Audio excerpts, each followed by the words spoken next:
Welcome, everyone, to the Nerd Journey podcast. Our goal is to help technical professionals accelerate their career progression, increase their job satisfaction, and bring you the advice we wish had been given earlier in our careers. I'm your host, John White, at VJourneyman on Twitter, joined by my co-host, Nick Corti, at NetworkNerd_. We both work in the tech industry with backgrounds in IT operations and sales engineering. We hope our career discussions will be vendor neutral, relevant across disciplines, and remain timeless. If you're enjoying our content, please drop us a positive review on Apple Podcasts or wherever you subscribe.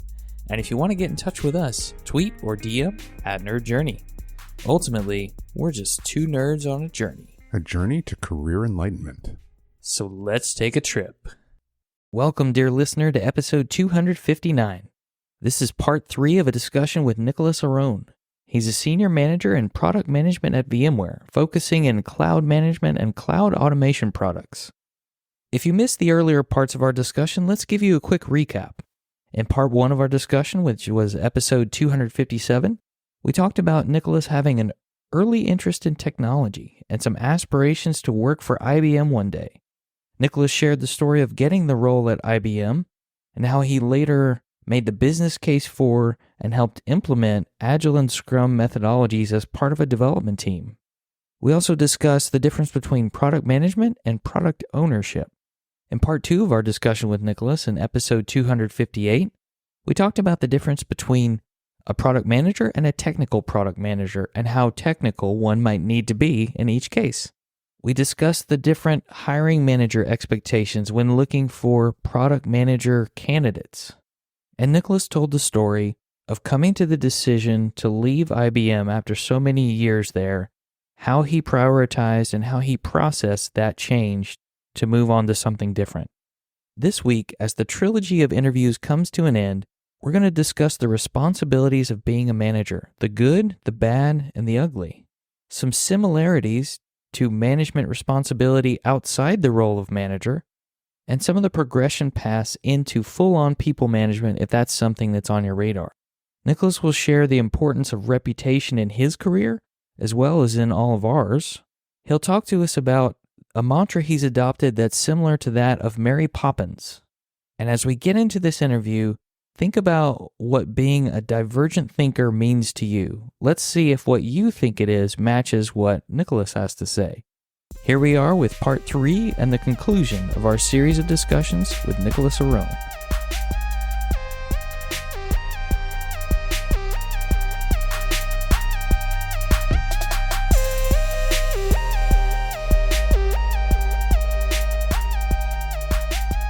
I like this idea of validating assumptions that we have.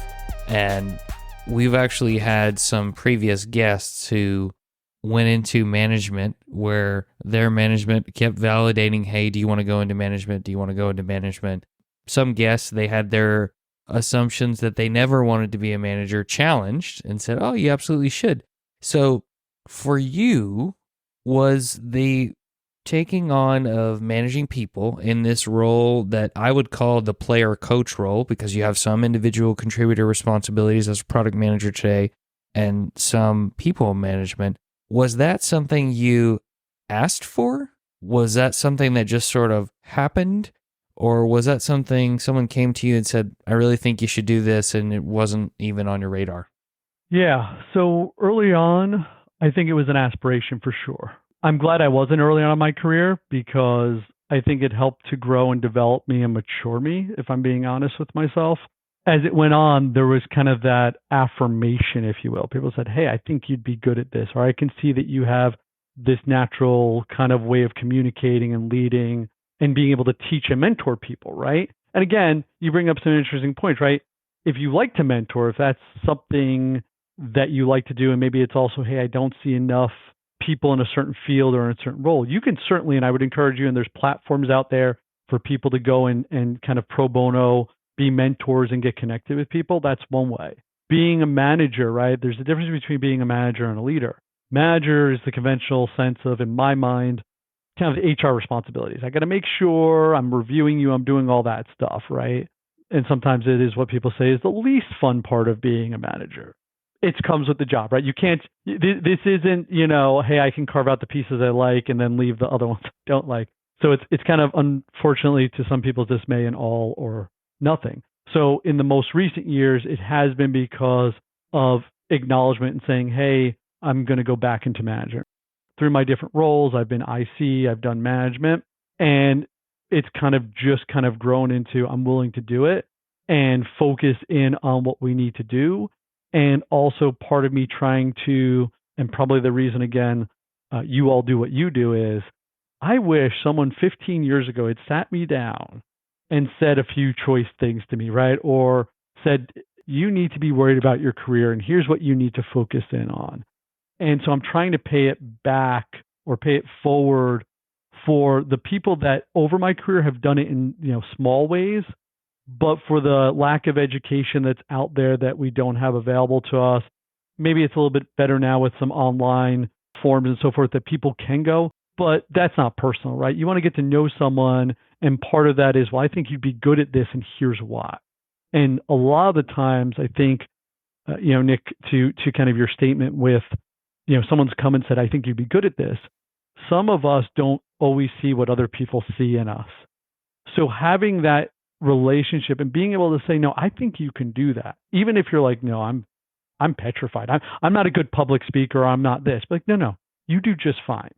And people taking a chance and then loving it. And the worst case is, listen, if you don't like it, take a step back. That's fine. But at least try it. I guess maybe you need to find an organization where it's safe to take on some of those responsibilities. And then if you don't like it, or if you're not good at it, to take a step back without having that be like a major negative on your career.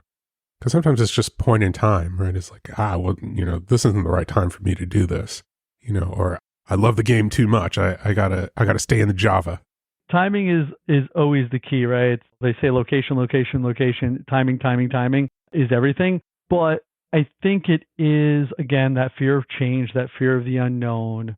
But again, we go back to that list. We go back to that mental list or that actual list. What are you trying to go after? What is motivating you?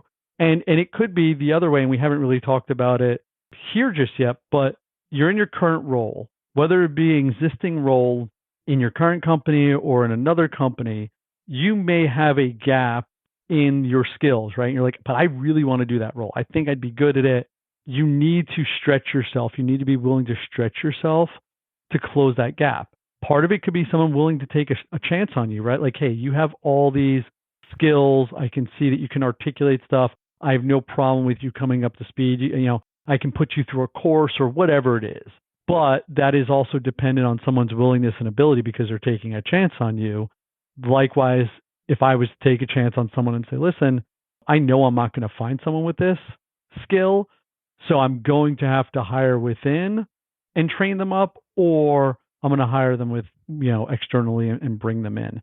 And so that's where, from a product management perspective, I'm really kind of bullish on making sure that we are mentoring and leading future product leaders, because it is kind of this thing where, there's all these courses now and those are great, right?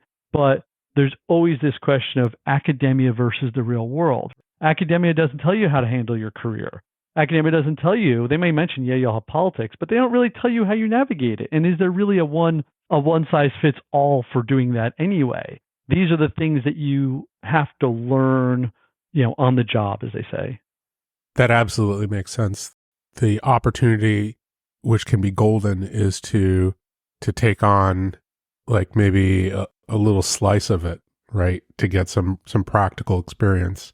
And if you can do both, if, there's like an enrichment course or a training that the employer will pay for to kind of stretch your skills, and at the same time, you're kind of doing a little bit of a slice of that job while you're still doing your 40-hour-a-week job, then you're kind of getting a taste of it, the practical experience of it, the academic background of it.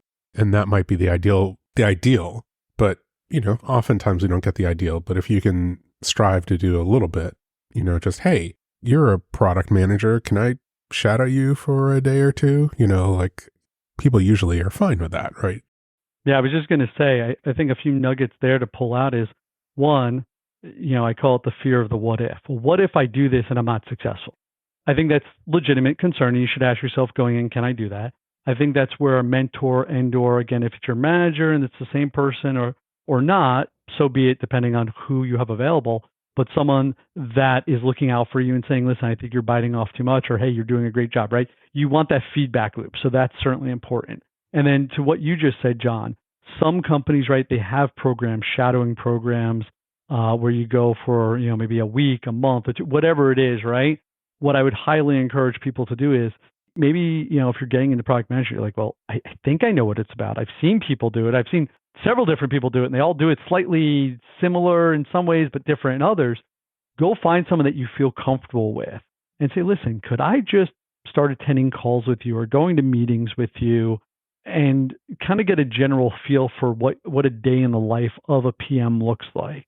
And that might answer, and that may light the fire of like, yeah, this is exciting. I want to do this. And I think that gives you even more of that ammunition to pursue it harder. Or it may give you that data point to say, yeah, again, I like this part of it, but I don't like that part of it. And what I will tell you is, while, again, you may get into bigger organizations where tasks are somewhat compartmentalized, the reality is just be cautious that you have to take the good with the bad, the likes with the dislikes, so to speak. When it comes to figuring out how much to invest in someone you're going to take a risk on, if I was someone who is going to go work in product management, I heard you say earlier, I might not necessarily have to be an expert in that product. Is there a good way to maybe ask in an interview for that or some other thing you're trying to go do? What's the allowable ramp time for me in this role so that I can be successful? How have you heard that addressed maybe by the interviewee? I think, one, you can kind of always take ownership and address it head on. Hey, I get the interview, right? So that's the first thing, right? Let's assume we get the initial HR pre-screen interview, right? Call it out. Say, listen, I read, one, because it shows you're being attentive and you actually read the job posting. You didn't just look for PM, click the button and say, well, if they call me, then I'll figure it out. So you read through it, you understand it. You say, listen, I just want to say, like, I have got these. I check all these boxes here, right? I see under either required or maybe it's even under nice to have, there's a particular skill. Hey, I have to brush up on it, or I'm just completely in the dark on that. And say, is there an opportunity, should this move forward, that, whether it be based on the company providing it or I'm willing to do it, myself on my own time, is there an allowable tolerance, right? Is it 30 days, whatever? A lot of the times, if the recruiter or the TA, the talent acquisition person hasn't had that conversation with the hiring manager, they might tell you, listen, not that big of a deal, but why don't you have that conversation with the hiring manager, work that out with them. So it all depends on how equipped. They may just be looking for, at that point, if they've got hundreds of candidates, it may be, listen, I just want to let you know you're up against some steep competition, or that may be a deal breaker, right? I'll check with the manager. So we could go a few different ways, but I think owning it and showing that you're kind of acknowledging it and owning it, that is probably some of the best way that I would do, because it shows that you care enough and that you're interested in the job enough, that you read it, but that you also see it as a potential stumbling block that you can overcome. And in regard to the type of role that you have with the partial individual contributor, partial people manager, I didn't actually know that was a role people could have until sometime in the last 6 months when we've interviewed person after person who's done this. Is that a pretty common stepping stone into full-on people management that you've seen? Yeah, I mean, again, organizations being different and so forth. You may have the player coaches you're referring to. You may have the pure, depending on the reporting structure. Like if you have 10 or 15 reports, depending on how your organization is, if it's rather deep, wide, etc., you may not have the bandwidth to be able to own your own products and strategy. You ultimately own the portfolio at a high level. For all intents and purposes, you are ensuring that your PMs are executing and understand the strategy and being the person where yes, they should be communicating, but you also are kind of that additional layer to say, well, wait a minute, have you talked to John or Sally? Because what you're saying, they seem to be doing something similar over here. You all should probably get together. So it's kind of a little bit of the oversight, but also that, there's that coaching aspect of it as well as being the manager and owning it from a responsibility perspective. I think that maybe our understanding of it has changed. I think I'm, again, going back to the player coach aspect. For example, I remember our friend and colleague, well, I guess in my case, former colleague, John Nicholson got into technical marketing, on, I think initially the vSAN product, right? And his manager at the time, Ken Warnberg, was still doing tech marketing, like he would still go and speak at conferences and he hadn't just cut off all of his tech marketing, job responsibilities. He took on some of that stuff. And like, I have no idea, like as an insider, like, it was just my outsider viewpoint. It didn't look like he was, quote unquote, just filling in for people. It looked like he was still took that, part of the job, like as part of his job responsibilities. Now, over time, he took a step back and I still see him out there doing it. Again, this is my external perception. Now it looks a little bit more like, quote unquote, filling in. I don't know. Maybe is it just a transitional thing?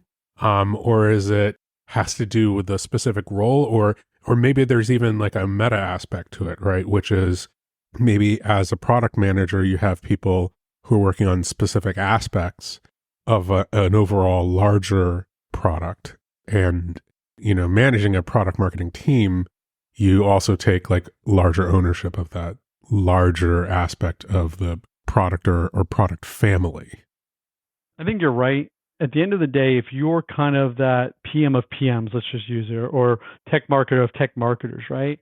And you're owning that, there is that certain reality that whether it be that someone left for whatever reason, attrition, they got a new opportunity. And again, that's where it's hard as people managers, right? Because you're both tasked with making sure that individual is growing, right? For the selfishness of your team and the company and your customers. But at some point, there may be an opportunity where you're like you've gotten to that point. There's not an opportunity here and you need to move on. And ultimately, that person does need to potentially step in and say, listen, just because the person went away and whether or not you have another headcount to backfill or whatever, business has to go on, right? So that person has to step in, and whether you assign it to another individual on the team, if you try and cut it up, which is always kind of dangerous because you're cutting it across people, you do need to step in until you can get that person potentially backfilled and then pass along those responsibilities, or maybe decide, hey, if we're having to cut for financial reasons, maybe it looks at restructuring the team, right? All these are legitimate and realistic possibilities. It just depends. Structural reasons. That makes sense. Yeah. I wanted to make sure that we talk a little bit about product management, maybe again, grounded in your career progression. It looked like after you left IBM, you had a couple different roles that centered around, maybe being a people manager. I wasn't clear on whether or not you were. And it also focused like pretty solidly on that kind of software development, maybe agile methodology. And now that you had practical experience with that, like that was a highly sought after skill. But then at a certain point, it looks like, that morphed into that product management role. Am I reading that correctly? Yeah, no, I think that's very astute. So after I left IBM, definitely took a lot of what I learned in the transformation aspect of bringing Scrum into a development team, restructuring it, trying to, get some metrics and goals to achieve from a performance perspective, a productivity perspective. Absolutely. Part of it is, again, I mentioned earlier, sometimes you have opportunities that pop up because they drop in your lap. You have people in your network that reach out to you. That's part of what kind of happened with me. So left, IBM, went on to my next role, had a great opportunity there. And what I always like to say is, probably get kind of harassed for saying it this way, but if you ever think about Mary Poppins, when does Mary Poppins come? When she is needed, and she goes when she is no longer needed. And I've always kind of adopted that mantra because at the end of the day, I like to solve problems. I like to leave things better than I found them. I take heart and I take a lot of pride in working with others and trying to deliver the outcomes. And it's not always easy, right? There's bureaucracy and politics and the whole 9 yards. But that is part of my career, right? When we kind of get to a point and I've exhausted it, right, where it's like, listen, maybe there's another opportunity within the company. Let me search it out. But if I've come and done it and hit kind of that glass ceiling where, listen, it's either I'm not in the right role now because I lack the authority to make those changes that are needed, or there's another opportunity out there that's kind of on my career trajectory. And again, weighing those, money, flexibility, all that stuff. So then after that, went into consulting for a bit. I always say I did my career backwards because earlier on I was like hoping to be able to do a lot of travel. And so it didn't happen that way, but going to consulting and you're on the road like 4 or 5 days a week. So that was an interesting stretch for myself, but also my family and my wife was pretty awesome about it, that she was able to support me and I was able to support her and we made it work. And I grew there as well, right? Because there, not only are you facing the customer, but in a lot of cases, you are in the customer's world, right? You're on site, you're there, you're figuring things out. You are the consultant, right? And even if you're not the expert, guess what? You are the expert. And so that helped me grow as well. And again, some traits of being a PM. What are we doing here? Why do you think you have this problem? Let me dig in. Let me try and problem solve. Let me bring different people together. Let me see if I can see things that others aren't seeing or maybe aren't as obvious to others based on my experience. And I really enjoyed it. And part of why I left that, honestly, was because of the travel. It was very taxing on the family. It might be something that I'd be interested in doing later on in my career as my kids grow up and so forth. Great opportunity and excuse to travel, with you and your spouse for relatively inexpensive. But it was also that I got reached out to by a recruiter for kind of a transformational thing, new teams they were building, and wound up having a really good interview with the recruiter and then ultimately with the hiring manager. Like when you have a conversation with someone, whether it be an interview or you just meet someone, it's just like, it was easy. That's the best way to say it. Like it was easy to have a conversation. He was very clear on the objectives and why he was, what he was looking for and why he was hiring. I was pretty straight on what I needed as far as, to leave, because at that point, I'm always saying it's always good to be open to a conversation. And that would be another piece of career advice I would tell you within your career. There's nothing, other than maybe a couple bucks for coffee if you're doing it in person or some minutes over a phone. Open up the possibility of what if to just having a conversation. So that's kind of how that went. I said, okay, I'm not really looking, but let's have it. And I was like, ooh, you kind of sold me on it, right? Again, I was sold on, I think I would really enjoy that. And I got to the point where consulting, right, you're going from the next opportunity to the next opportunity, and you're making sure you're billable. So it wasn't like I was necessarily leaving. I'd done a lot of great things, met a lot of great people, but ultimately, I sat down, me and my wife, we looked at it and decided to go that path. And that kind of led me to also an opportunity with a startup after that, and then, landing at VMware. And honestly, the reason I wound up at VMware and was very excited is, although I was not part of the SaltStack acquisition or SaltStack as a company, I was hired by the former SVP of product and marketing. And my initial goal was to come in here and integrate Salt and SaltStack with the rest of the cloud management platform. And now even further, I'm excited that, the VCF product is going to be using Salt throughout for configuration and compliance management. So I feel an immense amount of pride. The team, both within VMware, the folks that came over from SaltStack, just an amazing set of people. And again, looking back and being like, well, the way I got the interview here is actually my startup actually did stuff on top of VRA back when it was VRA. And so I had the knowledge of that. And then when I was at EMC, we were doing enterprise hybrid cloud and we were doing turnkey cloud solutions. And again, this evolution of cloud, if you will. But it all goes back to that time at IBM when I worked with an individual in that team who I worked with for almost 7 years. And we're still friends today. He left 6 months before I left IBM. And guess where he went? He went to VMware PSO. And we're still friends today. And when I was looking for an opportunity, he was the one that was my referral. And so again, you never know. This field, and probably I'm sure others are very similar, we live in a much smaller world than anyone gives us credit for.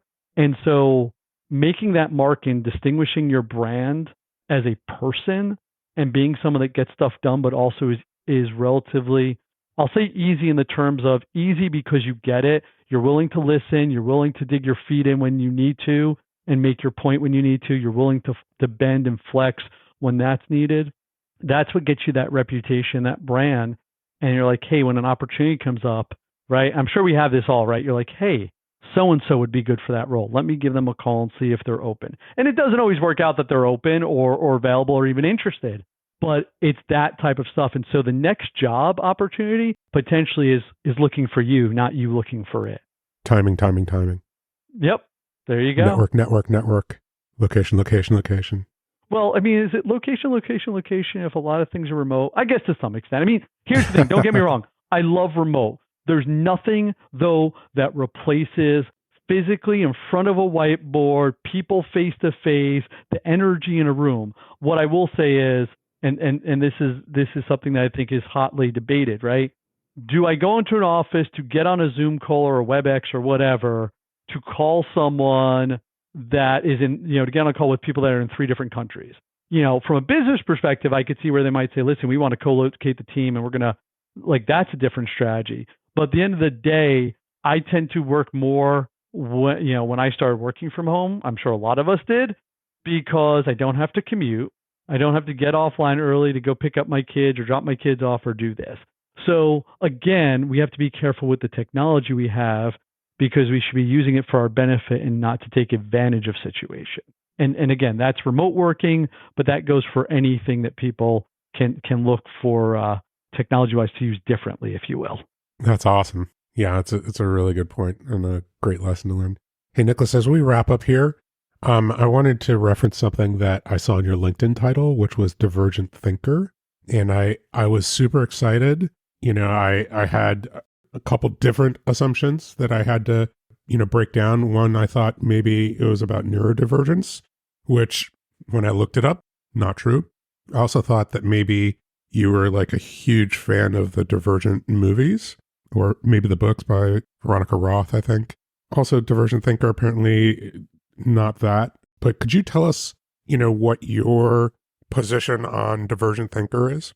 Yeah, I'm going to preempt it by saying this is kind of part of a branding, right? If you want to think about it, right? Word association and, I bet you if nothing else I've said here, John, I would hope you're like, hey, Nick, Divergent Thinker, right? In that case. But essentially divergent thinking, the way I came up with it is, obviously it's a term that's used. You can go look it up and so forth and different variations. But I've always prided myself on taking a problem and trying to break it down and look at it differently, right? I think it's the conversations that I've had with people and how I see people sometimes struggle with problem solving. And I always ask myself sometimes, are we in a situation? Is there a problem? Is there a challenge, an opportunity that I can't do or I won't do, right? And again, this is where change comes in. So we kind of come full circle here to the comfort level of change, because being a divergent thinker actually is highly kind of associated with being willing to be a risk taker. So looking at a problem that sometimes most people look at and say it can't be solved or doesn't see a path forward with it. And I don't say this just independently, although divergent thinkers do sometimes tend to think independently, but usually it's then working with people that have the skills and the background, the knowledge that maybe I lack, but kind of like the maestro, if you will, or conductor, right? You can have your brass section, you can have your woodwinds and all that stuff, but you pull it together and you're like, the symphony comes together and just is better than the individual parts. And so being able to work through difficult problems, and usually why do people usually have great breakthroughs in technology, startups and so forth? People went off and did stuff that either they weren't given the chance to at other places, had an idea and took a risk on it, people invested in them and took a risk on them, and just saw things just a little bit different. And if you think about it, I would say Steve Jobs was a divergent thinker. And the way it's easy to say that is if we look back, before the iPhone, right, we had the BlackBerry. Everyone loved their BlackBerries. They even have a documentary on it, right, that people can watch, which is, by the way, pretty awesome story and fills in some gaps, especially as you're living through it, if anyone's interested. But the point is, you look at something that did not exist before then, and in a lot of ways, people are like, wait, why am I going to have a device that I'm going to have in my pocket? It doesn't have a physical keyboard. What good is that, right? But he was able to see beyond that. And we can go into his notions on and off buttons, but his user experience and his in the ecosystem that he helped the culture generate at Apple, I think kind of sums up the divergent thinker in the fact that he did not like anything he saw in the market today. He said there's got to be a better way. There's got to be different. Now, it may have been, hey, we're going to do this the Apple way, and it certainly has worked out for them. And, we can even see that in the way that technology complements other technology, or I don't want to say steal, we lend and borrow, right? I was a big Android person in the beginning, but it didn't adopt, or I wanted something that just worked. It was a phone. But getting back to the divergent thinker, it is about being able to just maybe take something and twist it 90 degrees or 22 degrees or whatever it is to figure out if there's something more there. And from a product perspective, we are always asked to be stretching the boundaries, right? Go get more market share, potentially break into a market depending on what your product is that you're there. Come up with a new way, a whole new product, right? To go after a whole new segment. So it's just a way of thinking about it. And, if anyone's ever done kind of some whiteboarding where you just put circles and you're starting to connect stuff, that's kind of what it is. And it's trying to say, well, some of these things on the surface don't look connected, but maybe they are. But let's explore that. And then also the mind mapping aspect of it. But it goes back to what I said earlier, right? Being able to see things that either other people don't see and connect the dots, or being able to recognize other people's skills and apply them there. Because I don't have to be good at everything, but I do know people that have passion and are good at other things that, hey, let's work together and I'll learn some from you and you'll learn from me, but ultimately we're going to do it together. We're just going to be the best of ourselves, right? There's these other notions of, instead of trying to work on your weaknesses, which I'm not saying you shouldn't, that's my disclaimer, but that what you should do is embrace and know your strengths and work to those, right? And that's what I've used in my career. I've learned things along the way. I've taken weaknesses and grown stuff, and what someone might think of as a weakness may actually be a strength for someone else or for you, depending on how you're using it. Like someone that doesn't ask a lot of questions or someone that does ask a lot of questions. Being able to go out and say, this may be a dumb question, because I know I've said that. I'm sure we've all said that. But it gets people, again, back to that assumption, and let me clarify this. That in itself may be seen as a weakness because I'm not technical in that aspect, but I'm trying to flip it around and say, well, one, I can learn something here. Two, let me kind of challenge your assumptions of what I think you're saying and have you define that for me. So that way we can actually move forward together. And I think it goes back to something that you said earlier, which is, writing down all those things and then have somebody point to it and go, well, that one's not actually true. And there might be a set of cascading, downstream implications of removing something that was an embedded assumption, right? Or an unspoken assumption. And as a PM, I always laugh. I say, if Microsoft had developed PowerPoint today, and it was kind of a consumption-based model, and they charged by the slide, let's say, the amount of money they would make would be just redonkulous, because that is one of the tools. I mean, there's Miro, there's other products, mind mapping stuff out there. But honestly, the de facto go-to, or Google Slides or whatever, is to go and create a slide to be like, here's kind of what's in my head. I've thrown this up on a sheet so we can all see the crazy thing that's going on in my head. And then other people get involved, and then you have a refinement of that. And that's really what it is. I think the magic, or what we think is magic when we hear about the company that all of a sudden just went public or just got some insane amount of Series A or B funding, that it happened overnight. But behind that is a lot of dedicated people working very hard to get there. And in doing so, I think the way they've achieved it is, one, they have the passion, but they also kind of push the boundaries where other people were not comfortable to go. And that's fair, that if people don't want to go there. But no one's sitting there manufacturing ideas that turn into gold. Because again, for every one great success story, I'm sure those people, and I know from my experience, will tell you about 10 or 12 or more failures. But again, how we adapted that or used that to catapult us forward into the next endeavor. Well, because you showed your work. There you go. And you had something to learn from. If anyone wants to follow up on this conversation, where can they find you? So they can always find me on LinkedIn at Virtual Nick. They can also email me at nick@aronne, ARONNE.org. Happy to have a conversation, or if anyone's looking for mentorship or direction, feel free to reach out. Awesome. Thank you so much for spending time with us. Thank you for having me.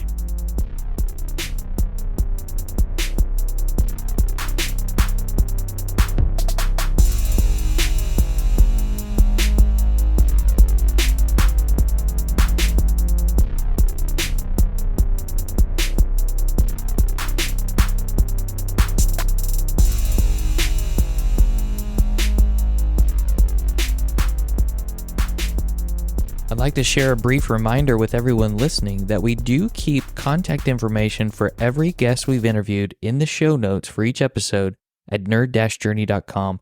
Be sure and check those out if you'd like to follow up with a guest independent of just listening to their story.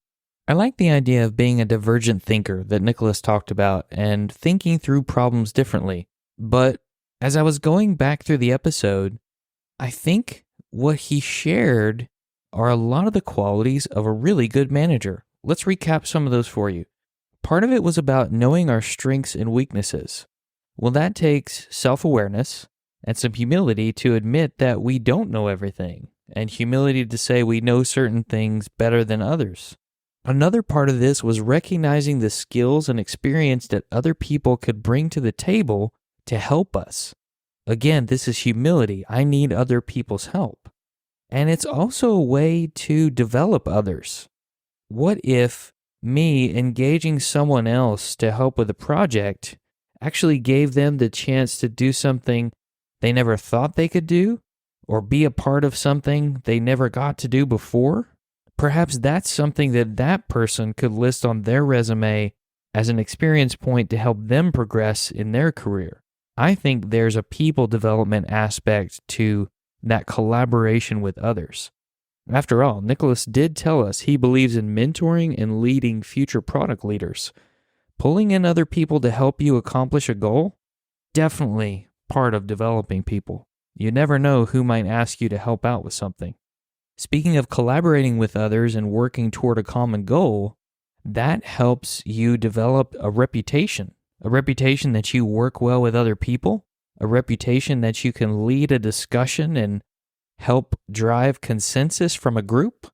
It should be a recognition for yourself that when you're collaborating with other people, that is a form of networking. Whether it be inside your company or outside your company, that is networking.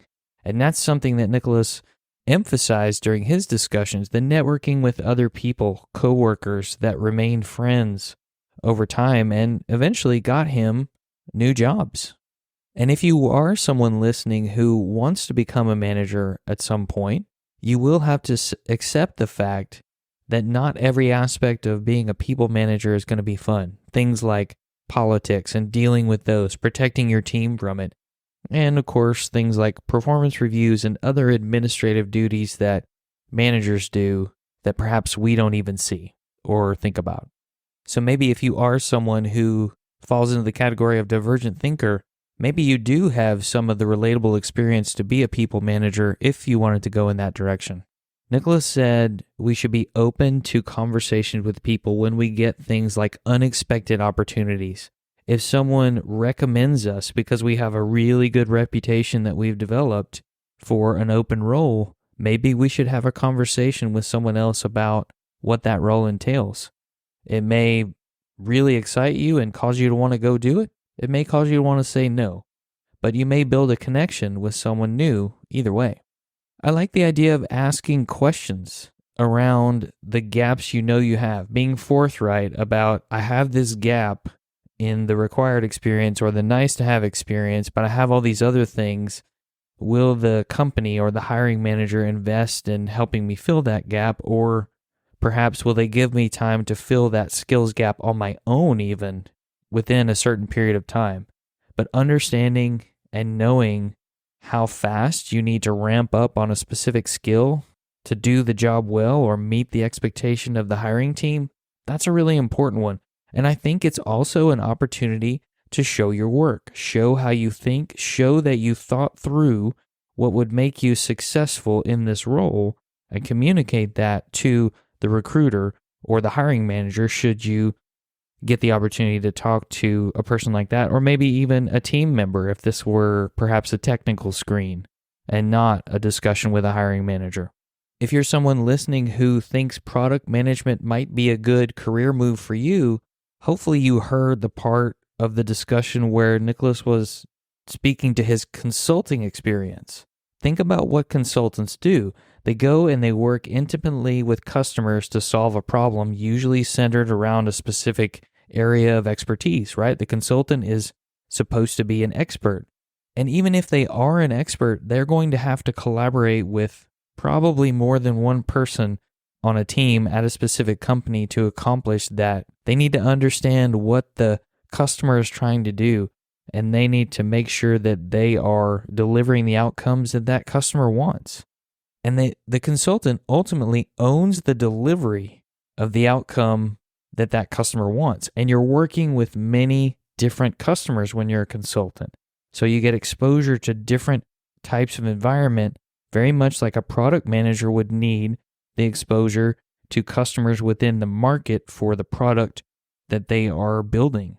So I do think that there is a progression path here highlighted from consultant to product management. If we were to show our work and build a visual for this episode, there would certainly be a path between those two.